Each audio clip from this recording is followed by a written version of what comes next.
Hello and welcome to Armenian News Network 𝐾𝐤 Weekend Review for Sunday, December 20th. I'm Hovik Manucharyan, and together with Asbed Bedrossian, we'll be talking to our guests about the following major topics: life in Artsakh, update on the Hin Tagher Khtsaberd situation, internal political situation in Armenia, and we'll look at the recent border tensions that are continuing in Kapan. To talk about these issues, we have with us Dr. Asbed Bedrossian, who is a senior lecturer of political science and international relations at Bentley University in Massachusetts, where he teaches courses on the Middle East and the former Soviet space.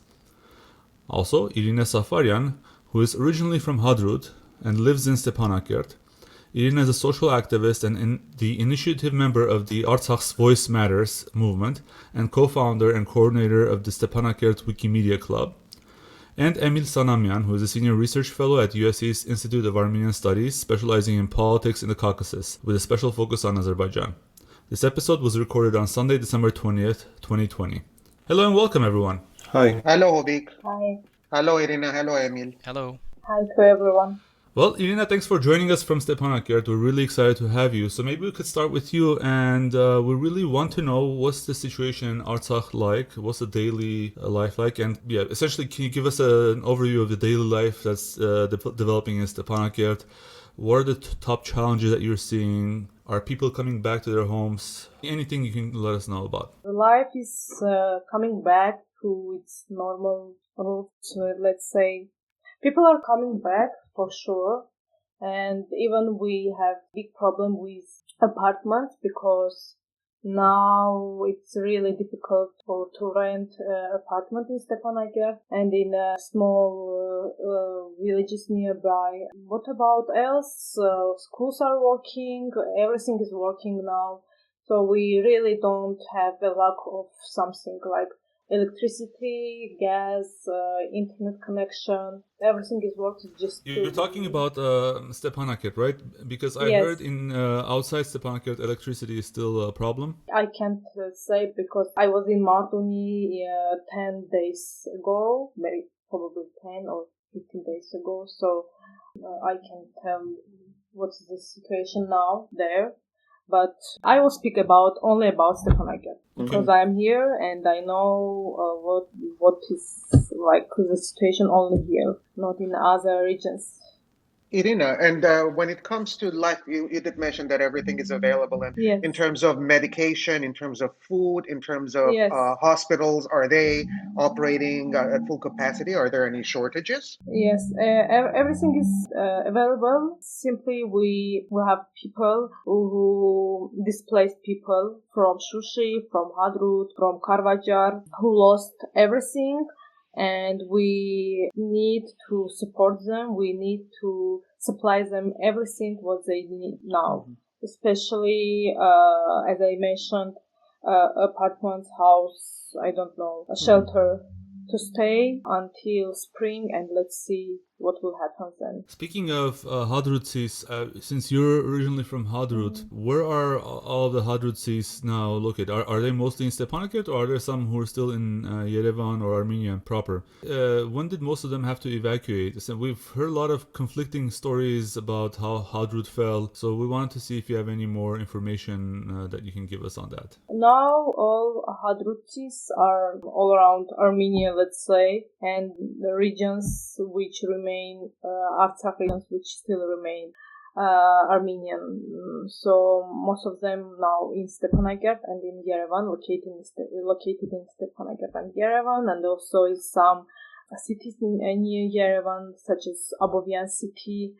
Also, I know about some families who now living in Askyrian region. What about the situation during the war? It's quite complicated, but as my parents and all my neighbors were there till the last moment, till Azeris and Syrian mercenaries entered the city, right into the city, I can mention that really Hadrutsis were fighting till the end, and I don't accept fact which was always used by Armenian Prime Minister and Artsakh President that Hadrutsis they didn't fight or they just started to escape or something like that.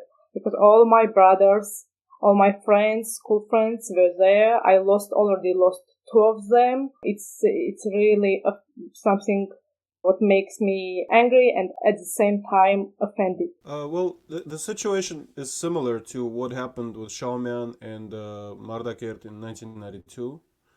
It continued to happen. People fled, and until there was organization. Who was in charge of Hadrut's defense? Do you know? Who was the person in charge? It was in that someone period, from the Armenia, middle of if October. I'm not mistaken, from the Republic of Armenia. So it wasn't Hadrutsi, it wasn't someone from Karabakh, from Artsakh. What's the most important is that Hadrut has never been a part of Azerbaijan. So it wasn't part of Azerbaijan during the Soviet Union. It wasn't the part in general, part of Republic of Azerbaijan. So it was always Armenian land. It was included in NKO. So now we really need to work hard. Maybe if not by war, but by negotiations to bring it back. I really do hope, and I'm here in Artsakh, living in Stepanakert right now. Maybe because of the one thing is pushing me up, like every day, is the hope that my parents and my family will one day go back and live in the ancestral lands. Irina, first of all, I'm sorry for your loss. As you know, we can just sympathize and empathize with people's loss. I hope the family's taking it well. I also wanted to ask, in terms of your immediate family, or in terms of the different people living in different streets and so on, do they tend to stay together? Like, in one neighborhood, for instance, the dispersion. No.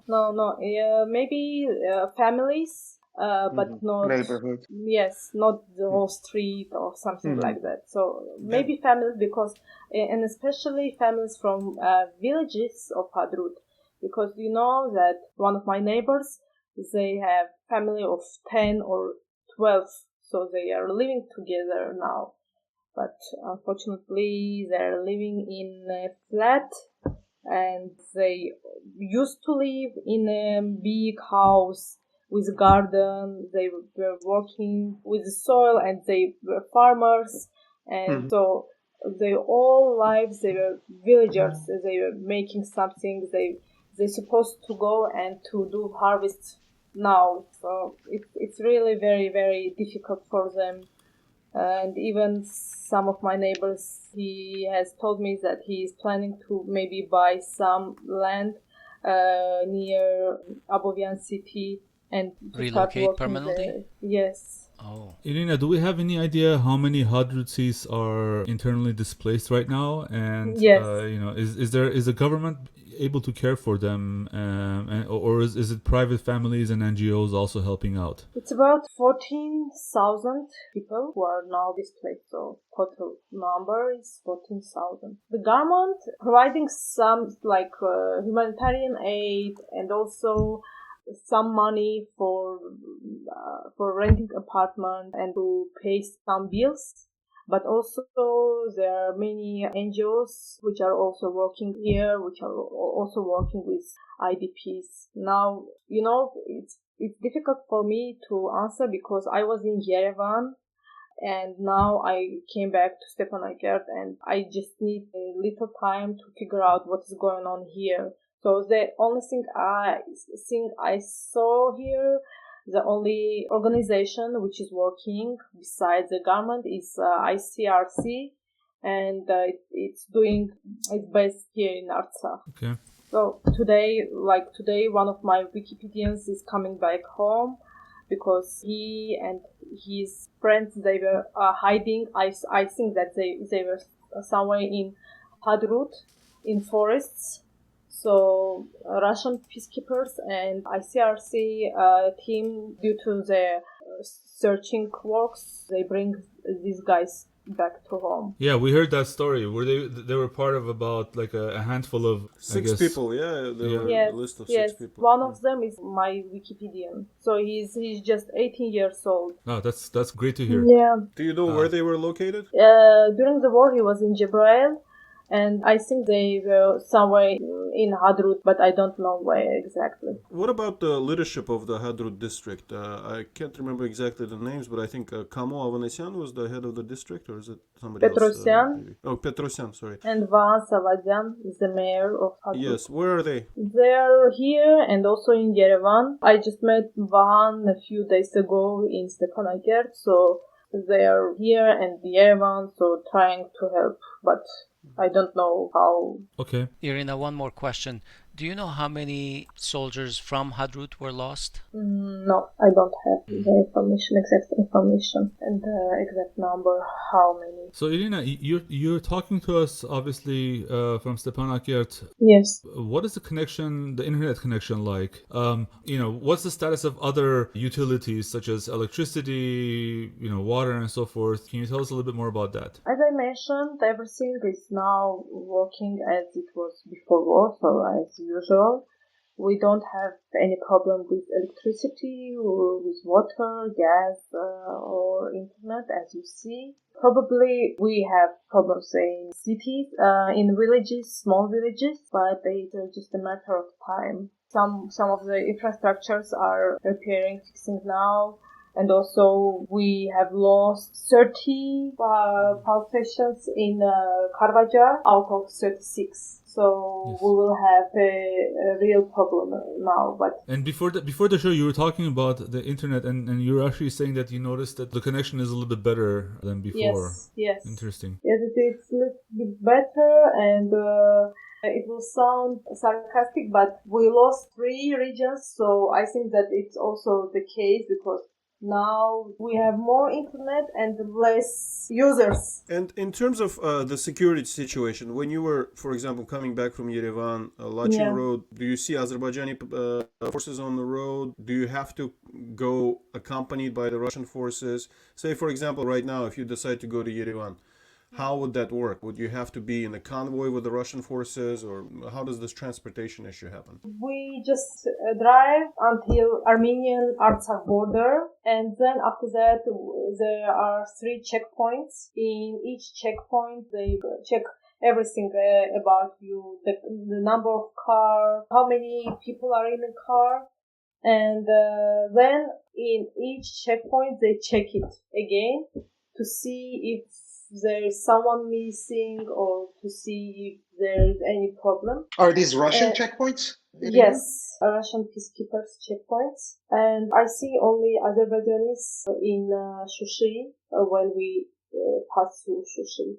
But on the roads, I have never met them. I don't know. I heard some stories about, like, they saw some Azeris, they saw some of them with by their cars and so on, but personally, I have never seen them. Thank you for that. For our next question, I wanted to turn to the situation around Hin Tagher and Khtsaberd because we discussed this last time and some updates happened.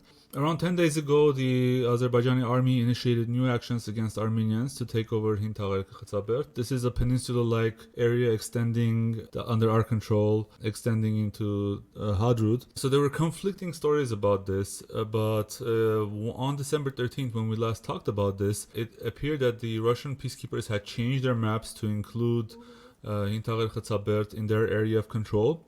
The following day, immediately, unfortunately, that area was again removed from their maps. The conspiracy theories are abound around what happened. Emil, maybe you could give us your take on this. What's going on? Who controls Hin Tagher Khtsaberd right now? And anything else? From my understanding, I related that before, there was a lot of self-organization, with 𝐈𝐫𝐢𝐴 and some other people from Stepanakert, and some of the Armenian forces from operating from Berdzor, from Tsagor. They were able to solidify control in that area from Khtsaberd to 𝐾𝐬𝐿, the Hin Tagher, and they were there until end of November.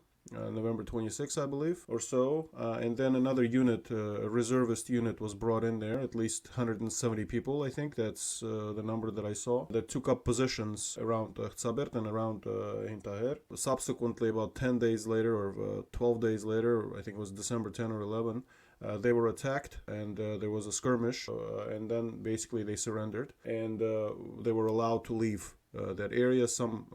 Several people were killed. I don't still know exact number. I think we heard the number 9 or so. Yeah, there was that number cited, but there was no concrete evidence. Some were apparently imprisoned, but it appears most just left their positions and went back to wherever they were from. So it just shows that a lot depends on a particular unit that is in a position, whether they're getting support from the main army. And it seems to me that it was another example of disorganization that happened there.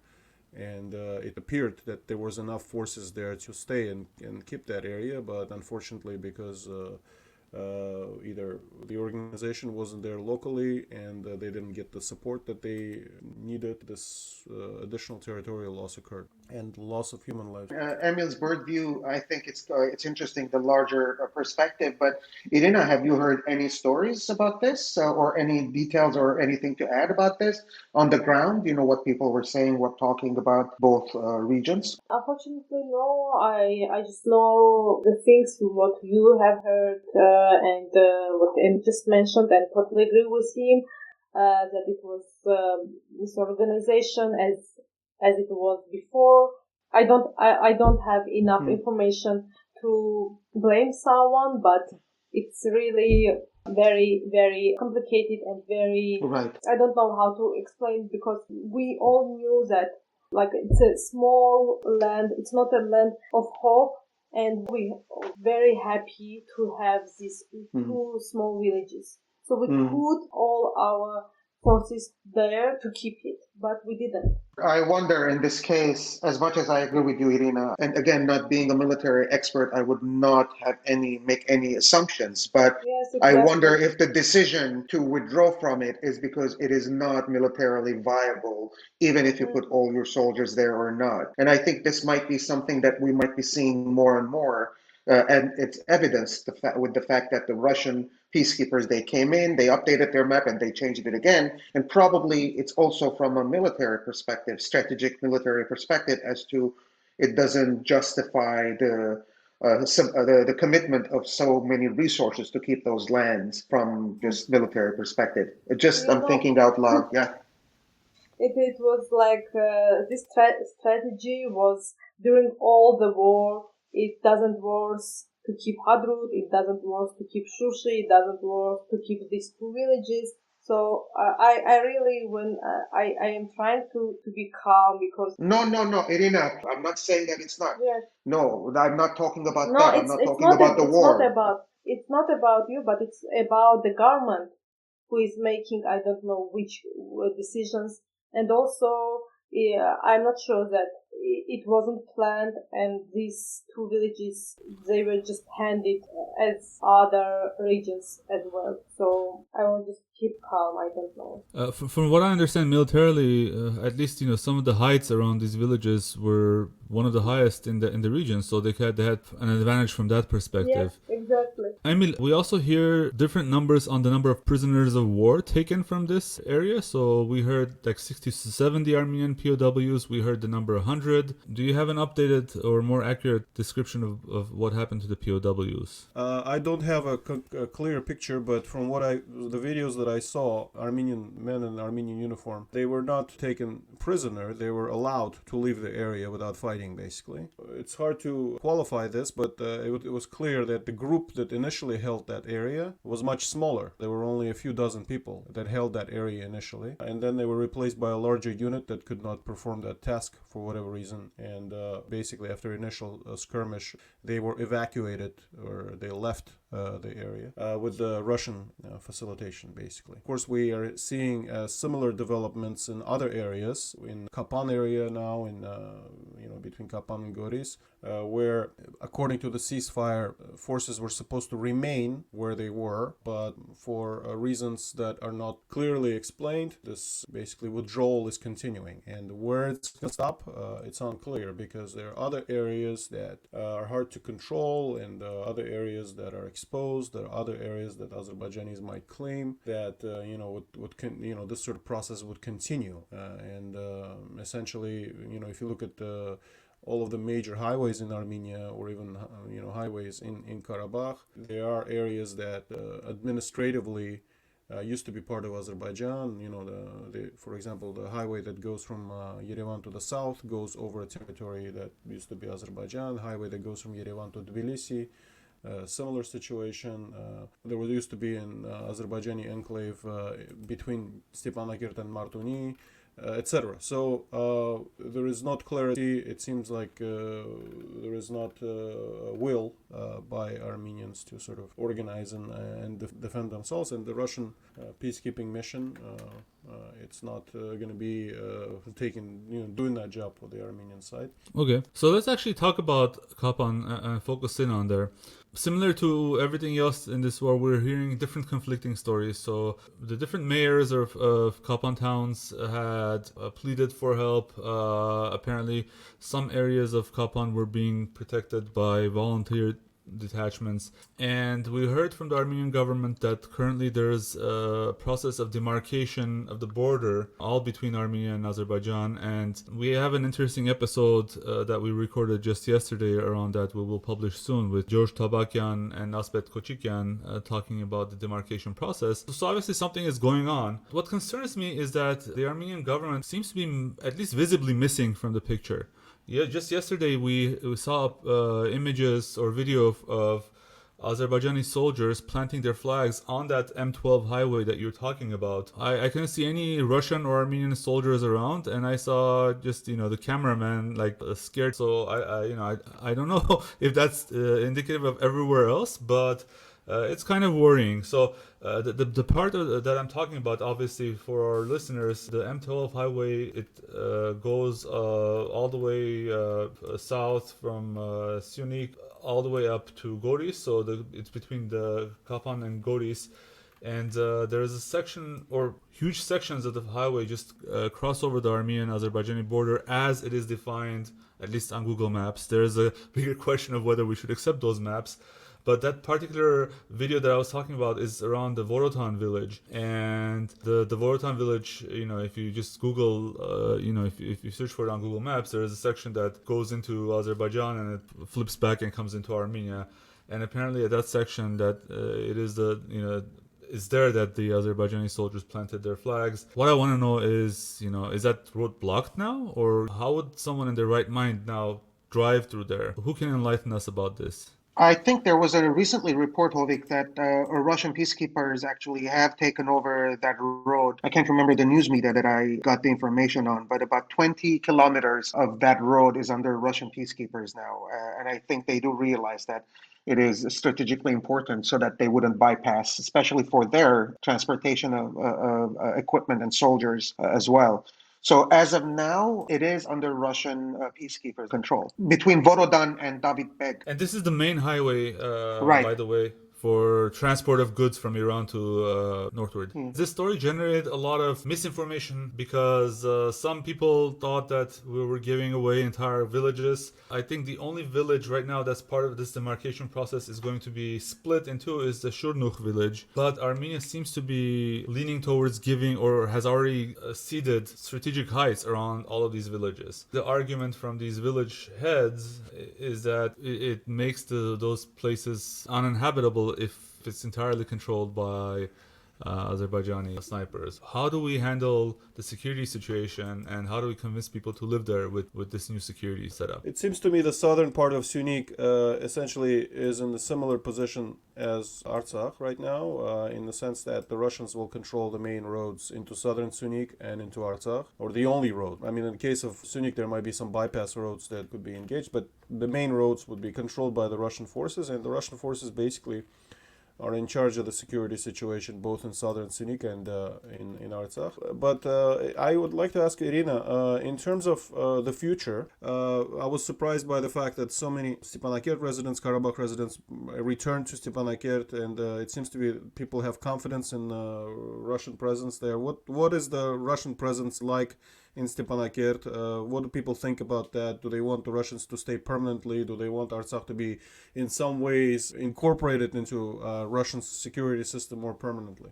As I mentioned, the connection with Russia was very high always. Like, as everyone knows, each third person in Artsakh knows Russian very well. And here we know the Russian culture and everything. Maybe that's why it makes people to feel comfortable with Russian peacekeepers. So many people seem to trust Russian peacekeepers to be able to maintain the security regimes so that they return to Stepanakert. Maybe it was a really lack of alternatives, but still, I mean, the people could have stayed in Yerevan, but they did return to Stepanakert. So there seems to be like confidence level in towards Russia and towards Russian forces. And if you could talk a little bit about how present they are in Stepanakert. So maybe because of that, and maybe because we know that this is the last chance to be here, to come back to our homes, and to stay here and to keep Artsakh Armenian. Really, this is the last chance to stay here with Russian peacekeepers. And also, they are very kind. They behave themselves very well. So every time when you come home, come back to Stepanakert, they ask you, how do you feel? Everything was okay? How was your day? Or something like questions like this. And you feel really very comfortable. You feel home, and you feel like I will speak only on my behalf. When I am coming to Stepanakert, I don't feel like I came to a place which doesn't belong to me, which doesn't belong to us. I feel like I am home, but somebody how to explain?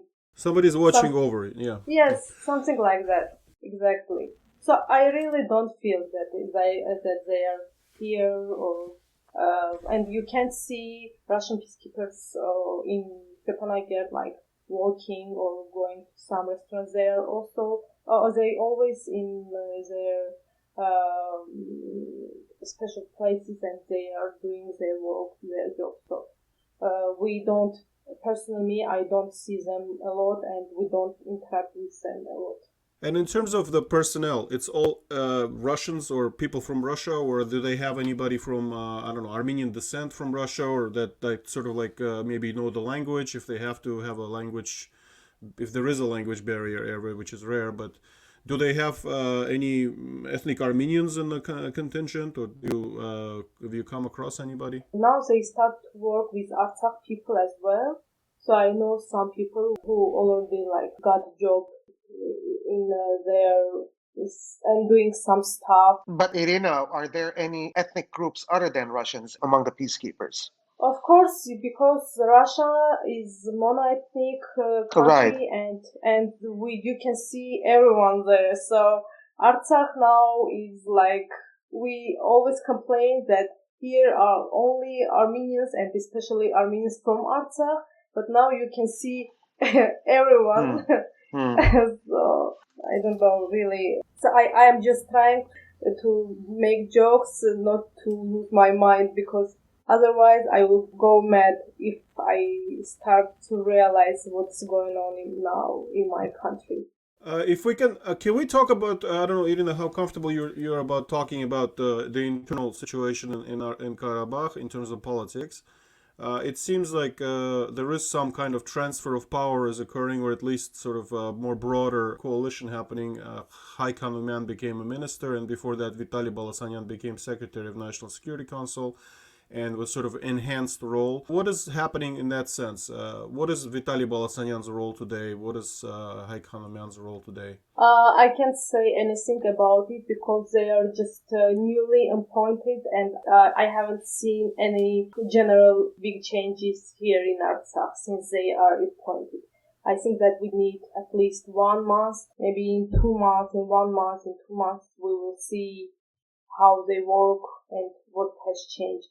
But now we have also Manet Tandilyan, and I really do hope that something will be changed. Okay.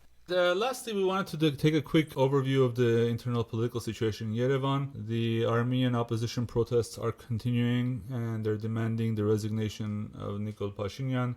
Yesterday we had an interview with Artur Khachaturian from ARF Dashnakhtsun, which we published on our podcast. The Dashnakhtsun is one of the 17 or 16 opposition parties that is comprising the movement. It's called, quote, Movement of Salvation of the Homeland, unquote.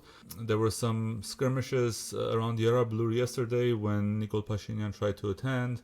Although the 17 were not involved, I think officially a lot of protesters against Nikol Pashinyan were not okay with him attending Yerevan. So I wanted to understand where we go from here. What other developments are you aware of internally? I believe the next activity by the opposition, or at least the Salvation Movement, is on next Tuesday, whatever the date is. They're planning a nationwide strike. So it seems like they're increasing the strength of their protests, and now they're calling for a nationwide strike on Tuesday.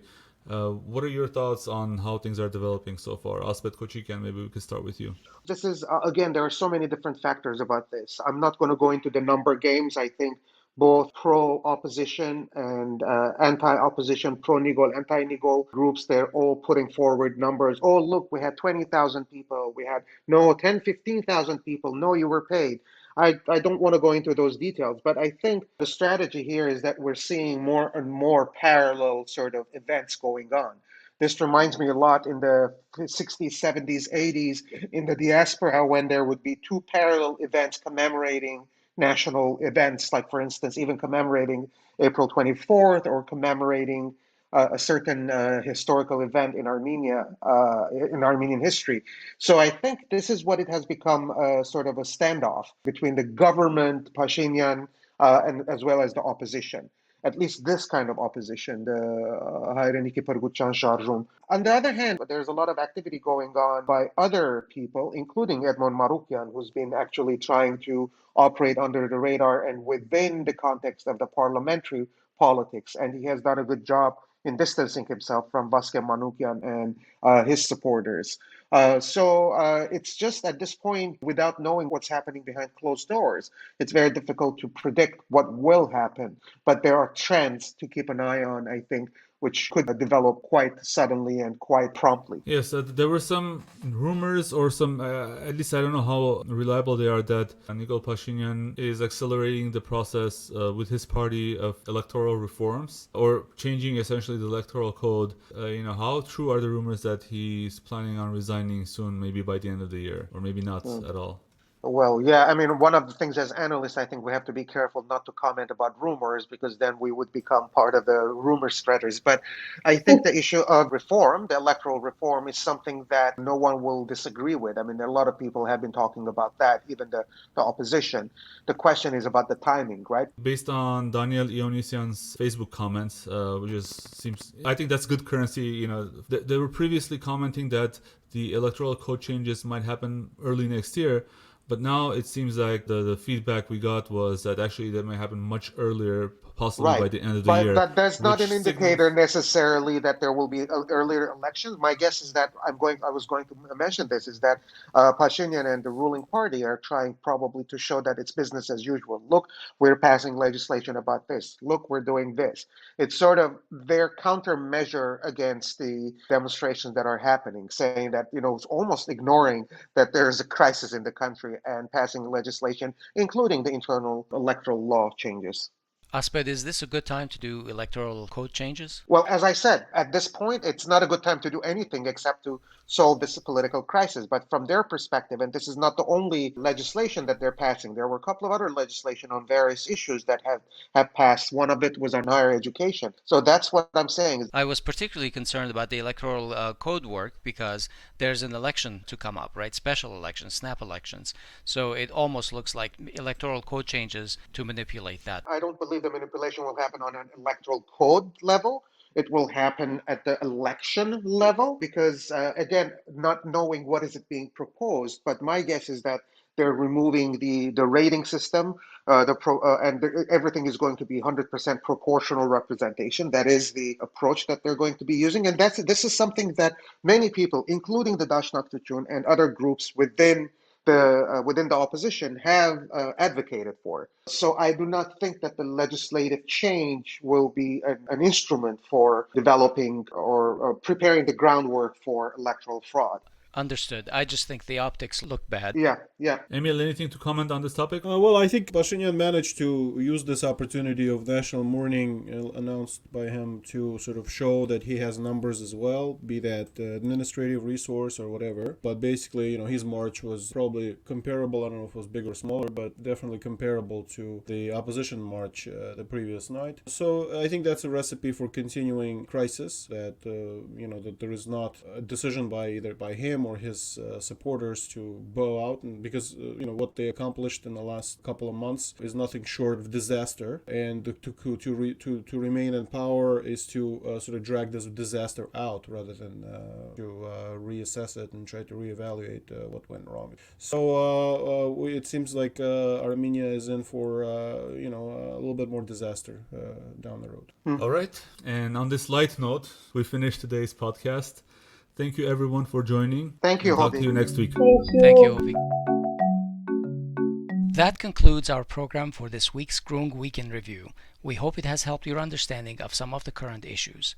We look forward to your feedback and even your suggestions for issues to cover in greater depth.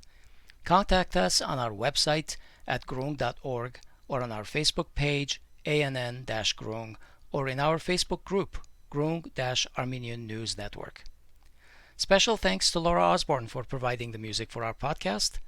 I'm Asbed Bedrossian, and on behalf of everyone in this episode, I wish you a good week. Thank you for listening, and we'll talk to you next week.